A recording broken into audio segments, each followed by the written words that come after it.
ये जो विवाह संस्था है ना, ये संसार में भोग भोगने के लिए नहीं है। ये सनातन धर्म में जो गृहस्थ आश्रम है, यो योग के लिए है। योग माने जुड़ने के लिए। परमार्थ करो, भजन करो, यज्ञ करो, दान करो, पुण्य करो, सत्कर्म करो। ये जोड़ने के लिए मनुष्य का जन्म है। भोग भोगने के लिए शेष 84 लाख है। ये मानव योनि इससे ऊपर है। यहां कान से भी भोग नहीं सकते, नेत्रों से भी भोग नहीं सकते, नासिका से नहीं भोग सकते, रसना से भी भोगा नहीं जा सकता है। ये सब परमात्मोन्मुख होने के लिए भगवान ने दिया है। महर्षि वाल्मीकि जी का जब प्रसंग आएगा तो आप श्रवण करेंगे। क्या वाल्मीकि बाबा ने कहा, प्रभु प्रसाद शुचि सुभग सुबासा, सादर जास लहै नित नासा, तुम्हें ही निवेदित भोजन करहि, आदि आदि। तो अब जिस निमित्त विवाह की प्रार्थना भगवान ब्रह्मा ने देवताओं ने की थी, और प्रार्थना के पहले भगवान ने वर मांगा था, अब विनती मम सुनहु शिव जो मो पर निज ने, जाई विवाहु शैल जही यह मोहि मांगे दे। तो लक्ष्य पूर्ण हुआ। अब मेरे बाबा भजन में प्रवेश करेंगे। सबके लिए बात नहीं है। जो हम में से जो साधक हैं, जिनको साधना प्रिय है, उनके लिए निर्देश है कि संसार में कब तक रहना, तो जब तक हमारी उपयोगिता है। जितनी देर हमारी उपयोगिता है उतनी देर संसार में चले जाना, फिर भगवान के भजन में लग जाना। मनुष्य करता क्या है, जिस निमित्त भेजा गया भजन छोड़ के सब करता है। और जो वो करता है, जैसे मेरे को क्यों बुलाया महाराज जी ने राम कथा सुनाने के लिए। अब प्रेम भूषण आ गया तो राम कथा छोड़ के सब करेंगे, तो जिस लिए आए हैं वो काम तो सिद्ध नहीं हुआ। राम कथा गाने बुलाया गया है तो अपना काम है श्री राम कथा करना। मनुष्य का जन्म क्यों मिला, सीधा सीधा परमात्मा श्री राम मेरे प्रभु ने कहा, फिरत सदा माया कर प्रेरा, काल कर्म स्वभाव गुण घेरा, कबहू करी करुणा नर देही देत ईश। गॉड गिफ्टेड है। हमारे आपके प्रयास से नर्तन नहीं मिला है। देत ईश, बिनु हेतु सनेही। भगवान ने क्यों दिया, अकारण दे दिया। अकारण जो वस्तु प्राप्त है उसके लिए हम सबको भगवान का कृतज्ञ होना चाहिए। कथा संसार में लगने का विरोध नहीं करती है, लगे रहो, लेकिन भगवत भजन के साथ लगे रहो। भजन छोड़कर संसार में लगने का कोई अर्थ नहीं। भजन पूर्वक संसार का व्यवहार चलता रहेगा तो यह मानव जीवन धन्य धन्य होता रहेगा। अनेक पद महापुरुषों ने लिखा है। ये कोई गीत है और थोड़ा टेढ़ा है, दो पंक्ति सुनिए। अरे बड़े भाग्य से मनुज तन मिला है, गंवाते गंवाते उम्र पार कर दी, गंवाते गंवाते उम्र पार कर दी।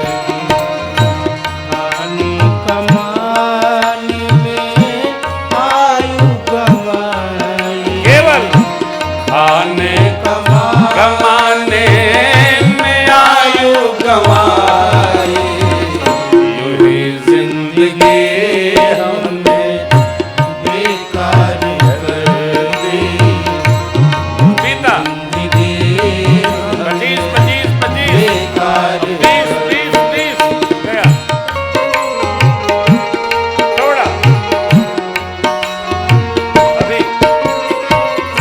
अभी चेत जावत जो भी बचा है, अभी चेत जावत जो भी बचा है, अरे काल मुख से ना कोई बचा है, अरे काल मुख से ना कोई बचा है। जरा सोच ले साथ, जरा सोच ले साथ ले जाएंगे क्या जिंदगी हमने है भार कर दी, ये जिंदगी हमने है भार कर दी। बड़े भाग से मनुज तन मिला है, बड़े भाग से मनुज तन मिला है। गंवाते गंवाते उम्र पार कर दी, गंवाते गंवाते उम्र पार कर दी। संसार है संसार सागर में जीवन की नैया, है संसार सागर में जीवन की नैया। है पतवार सत्य कर्म सतगुरु खेवैया, है पतवार सत्य कर्म सतगुरु खेवैया। माया के चाकर में, माया के चाकर में हंस करके हमने जीवन की नैया है मझधार कर दी, जीवन की नैया है मझधार कर दी।